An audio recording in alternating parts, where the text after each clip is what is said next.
At the time, London was in the grip of the worst cholera outbreak since 1854. The Times newspaper contained the following article on the 1st of August. The excess of deaths was caused entirely by cholera and diarrhoea.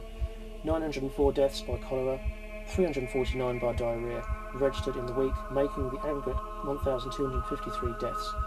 It is a peculiarity of the case that the greater part of this slaughter, in 7 days of 1,253 people of all ages, took place within a limited portion of the London area. 924 of the deaths, 811 by cholera and 113 by diarrhoea, were registered in the 6 districts of Bethnal Green, Whitechapel, St George in the East, Stepney, Mile End, Old Town, and Poplar, including Bow.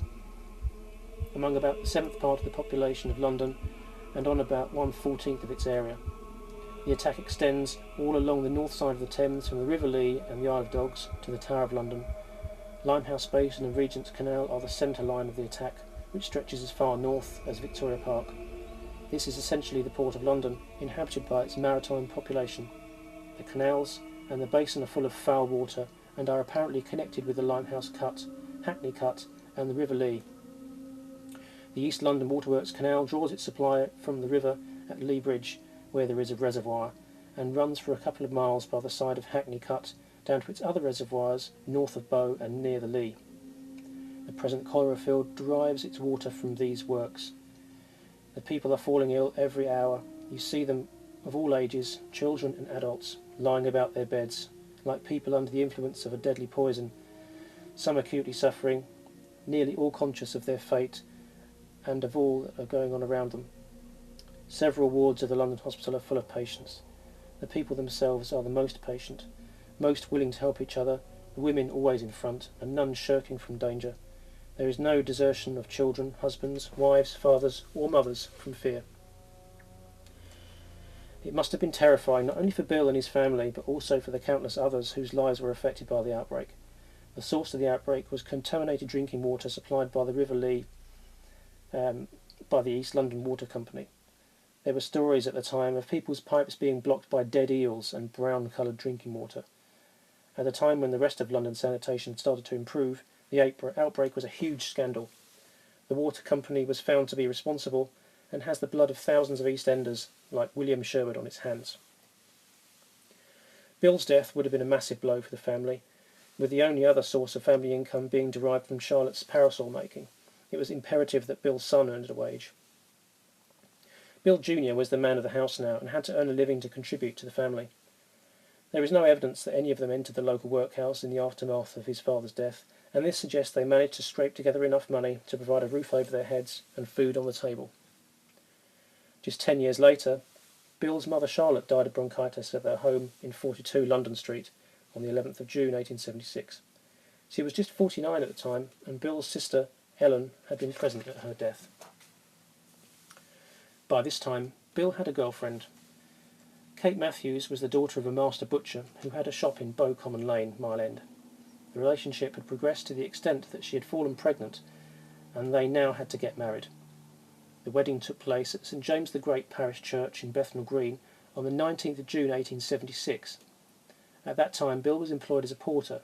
Just a few weeks later, they had a daughter whom they christened Kate Elizabeth Sherwood. 2 years after the birth of young Kate, they had another baby. This time it was a boy, and they christened him William Edward Sherwood. He was joined 2 years after that by a second daughter.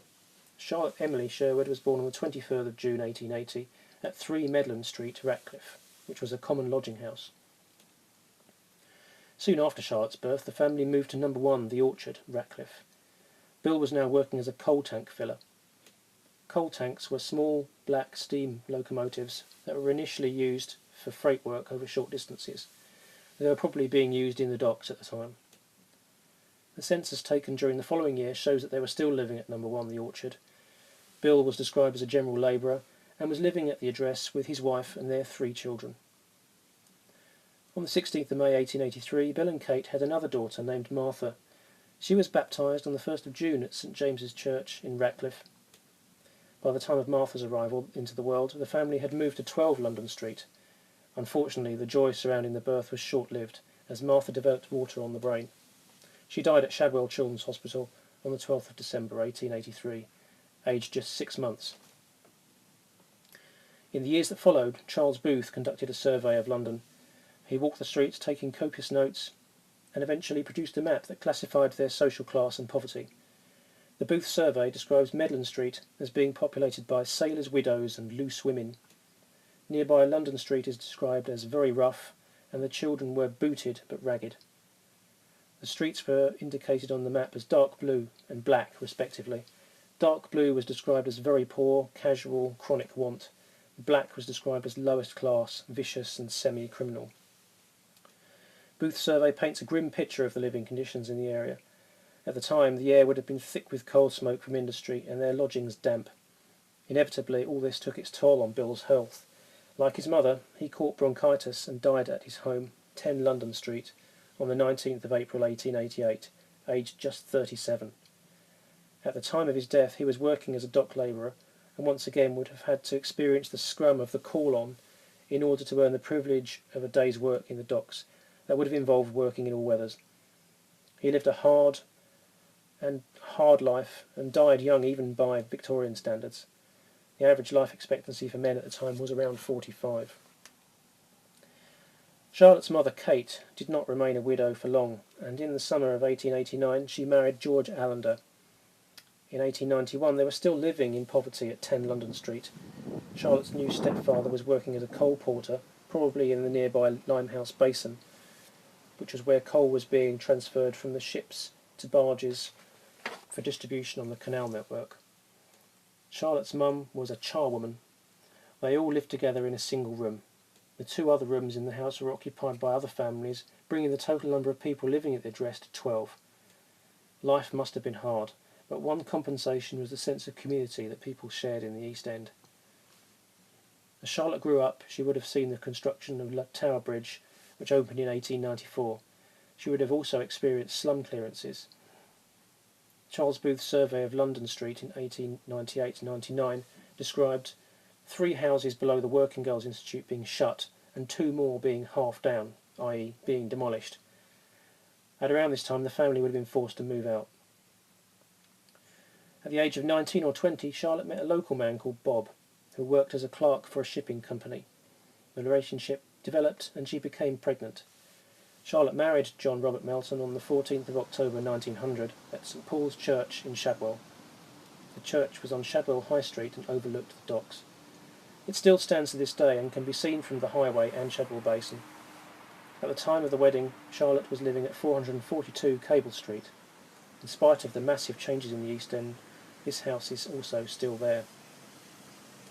During their time in London's East End, the Sherwood family lived in grinding poverty and suffered numerous tragedies. The truth is that their story is typical of many who lived in the area at the time. They must have been tough people. Living as we do in the 21st century, it's difficult to imagine what life was like in those days. The old neighbourhoods had been swept away by slum clearances, enemy action in the Second World War, and ill-considered post-war development. Where there was once dilapidated houses, there are now grey blocks of flats and shiny new apartments. So the look the danger is it ain't good on me chest. Just a flash it over, feel like I'm walking round about. The kids they all ran after me and they all began to shout. Any old iron, any old iron, any old iron. You look neat, talk about the treat. You look a dapper from your nepper to your peak. Dressed in style with a brand new style and your father's old green.